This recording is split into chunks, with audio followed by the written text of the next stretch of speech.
Hey guys, Brian from Snowwalker Bushcraft, and today I was actually just on the phone with a friend of mine, Darren from East Woodland Survival, and we were talking about a little bit of flint knapping, some tools and things like that, and you know, the modern flint knappers kit. So today I'm going to show you what a modern flint knappers kit is.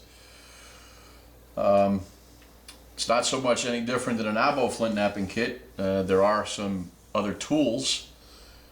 But they all accomplish the same thing. So let's just jump right into it. And in the modern kit, first and foremost, okay, is a pair of safety glasses for your eyes.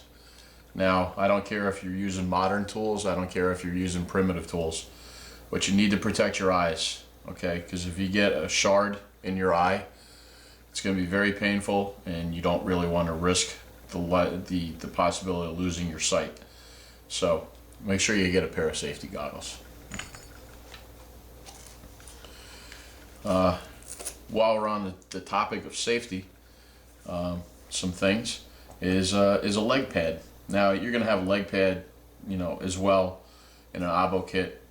This one is just pig leather, and you use it to protect your thigh when you're doing percussion work, and it's a nice little thing to have. Plus, if you start to get little cuts and everything, you just wipe it on there and you look pretty cool when you're doing it. So, if you don't give blood, you're not a flint napper. That's what I like to say. The next piece of safety equipment is basically a hand pad.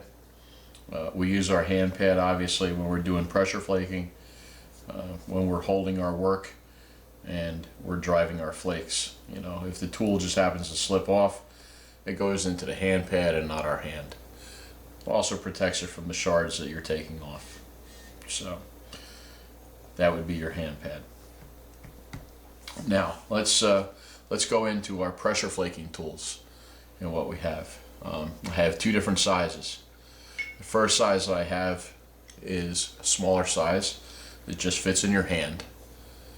All right, I use a very small one, very small nail, for doing my notching.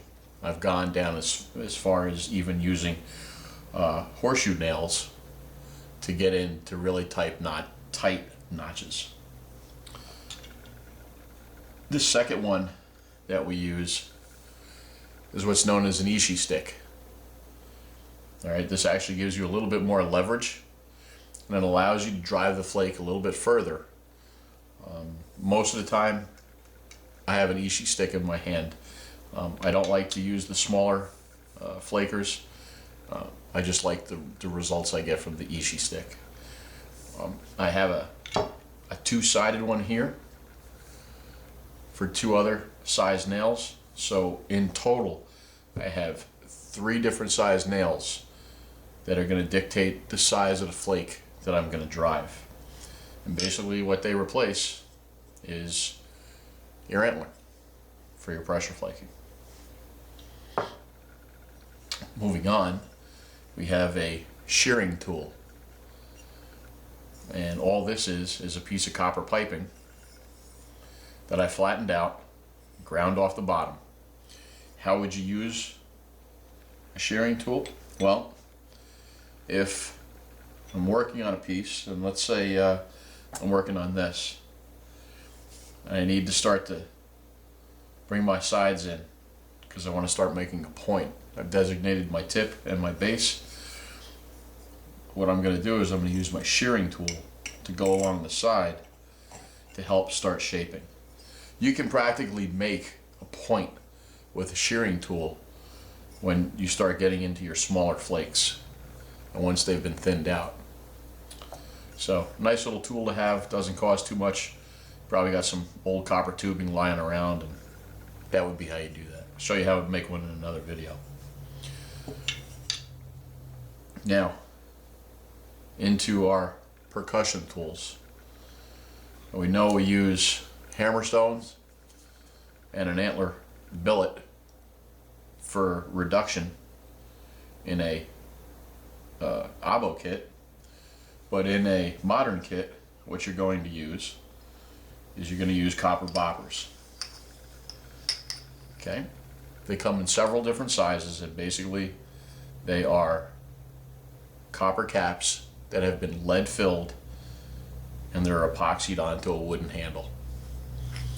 And you strike your work much like you would with a hammer stone, only you have this, and this takes the place. Several different sizes. You also have a separate set that I don't use often for when I'm doing fine finishing work, and I don't want a bopper that's been kind of chewed up per se. I want a nice smooth surface when I take off material. I have this is a solid copper rod, and basically what I do with this is I strengthen up my edges, kind of like in a braiding stone, but I also use this for napping or for percussion, to remove large amounts of material with a smaller tool. So that's all this is. Now, we have a braiding stones. Your braiding stones are lots. They're usually fine, medium, and coarse. Go to Flintknapping supply store, they're gonna charge you like $8 for this. Well, go to Home Depot, get a couple grinding wheels. They're $6, $7, $8, but you get four stones for the price of one. So just a little tip. Okay. A couple of extra tools that I carry that I use. Well, diamond files. And the reason why I have diamond files is when you start to get into smaller work such as this. Okay, it's a little corner notch. Okay. You can see right there, the corner notches. Well, sometimes the notches stall out and you can't, there's no purchase point, there's no platform for you to take out another flake when you're making your notch. So what you do is you take a diamond file, and most of the time it's the round one or the half round, okay? And you go in there and you create your own platform by using the file. Then you can go back in there and you can continue your notching.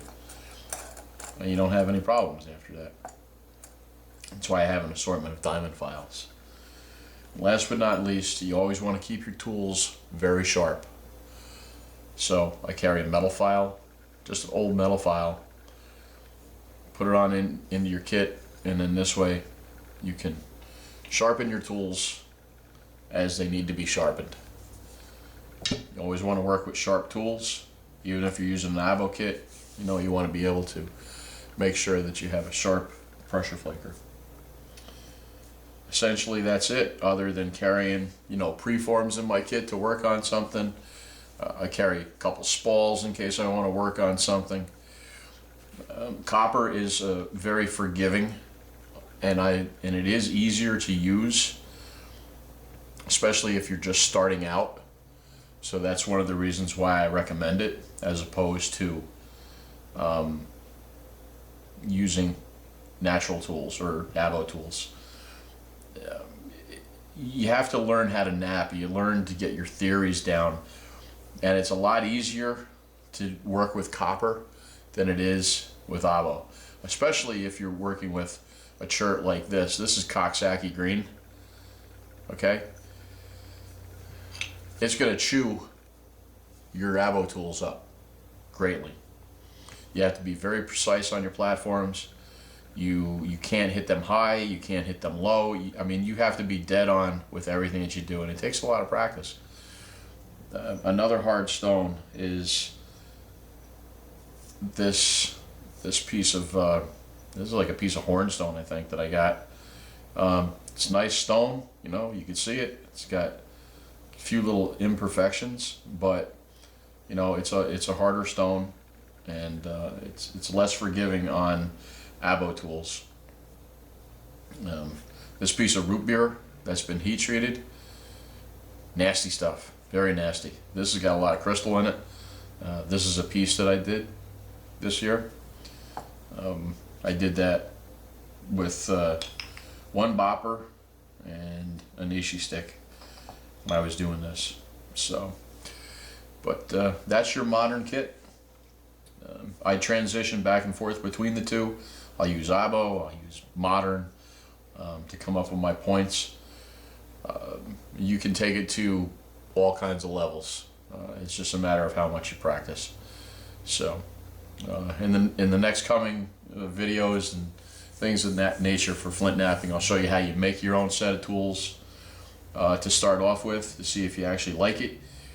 If you're going to go out and buy a kit like this, it's probably going to be about $200 to $250. If you were to buy a kit to start off and to learn, I would suggest that you get a hand pad, your leg pad, 2 boppers. Okay, these are the most widely used sizes. Right here is your inch and your 1.5 or 1.25 inches, and an ishi stick. That and a pair of safety goggles and some of Braiding Stones, and you're good to go. It's a nice way to start off. Get yourself some obsidian and work from there. When I first started, I didn't use beer bottles. I went from obsidian, and then I just went from there. So anyway, I kind of dragged it out a little bit too long. I didn't want to. Sorry, I apologize for it.